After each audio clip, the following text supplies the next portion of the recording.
ওই স্কুলের ম্যানেজমেন্ট ভালো, ওই স্কুলের এনভায়রনমেন্ট ভালো, ওই স্কুলের স্টুডেন্ট ভালো, কিন্তু তাদের একটা লিমিটেশন আছে।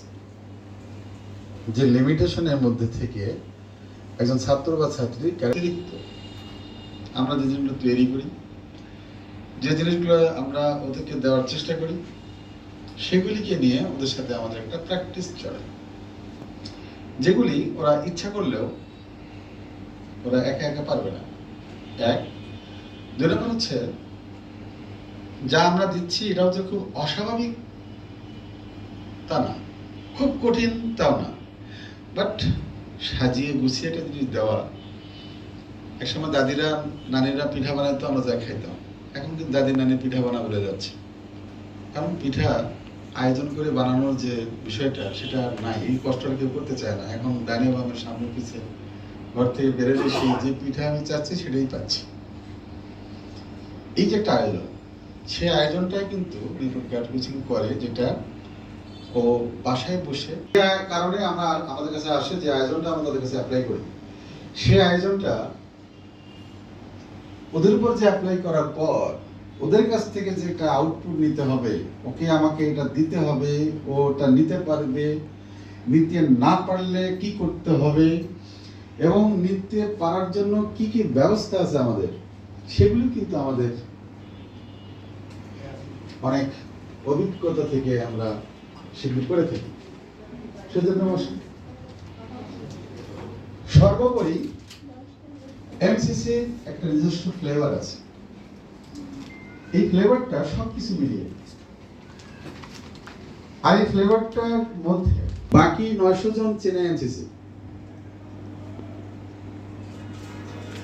আর বাকি 900 জন যে এমসিসি চিনলো, এমসিসি একটা ফ্লেভার আছে, সেই ফ্লেভারের কারণে চিনলো। আর এই ফ্লেভারটা তৈরি করার এটার প্রডিউসার,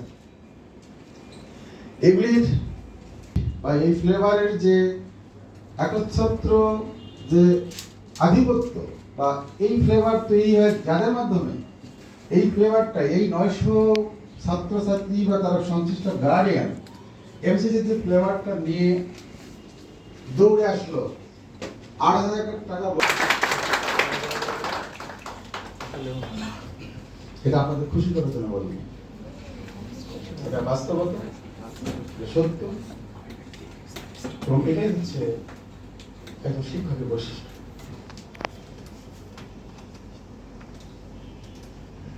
আমরা দোকানে যাই, অনেকগুলো দোকানে, মার্কেটে যাই, মার্কেটে যাওয়ার পরে আবার মনে করি ওই মার্কেটে যাবো, ওই মার্কেটে যাওয়ার পরে আবার মনে করি কোন দোকানে যাবো।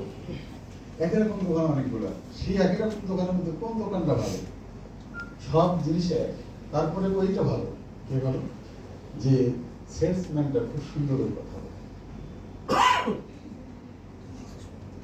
যেখানে গেলে একটু টাকা খরচ করে দোকান সাজিয়েছে, মালামাল রেখেছে, আর এখানে এটা সেল করার জন্য যে দায়িত্ব নিয়েছে, তার উপর ডিপেন্ড করলো যে 1 কোটি টাকার মালামালটা বিক্রি হবে কি হবে না। আমি কি বলবো, আপনি দেখবেন অনেক জায়গায় নেক্সট দোকানে গিয়ে কিন্তু আপনার মেজাজ গরম হয়, বাট ভাষা পছন্দ হয় না, কথা পছন্দ হয় না, মুখে মনে হয় মুখে লবণ দিয়ে বসে আছে, কথাই বলতে চায় না, আসলে অনেক বলে যাবে। তো এগুলি আসলে ডিপেন্ড করে একজন কাস্টমারের সাথে একজন সেলসম্যান কেমন আচরণ করবে।